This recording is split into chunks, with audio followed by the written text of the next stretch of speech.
Bikarhelgi að hefjast, menn ekki bara spenntir? Jú, mjög gaman, til okkur. Já, svona bara lítið á þetta sem part af öllu heila klabbinu eða bara svona svolítið sérstakt mót?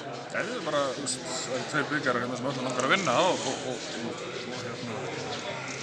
þess vegna er bara mikil tilhlökkun eins og ég segi.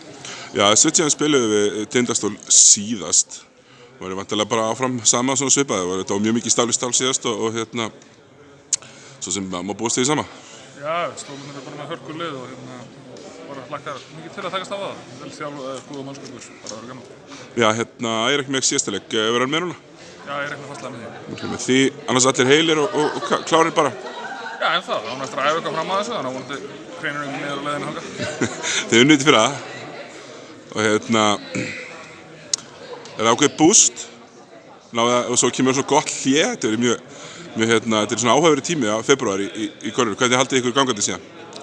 Við förum í frí eftir bikaðökunum, þannig að hún endar hjá okkur. Tökum við smá frí og svo bara byrjum við að æfa aftur.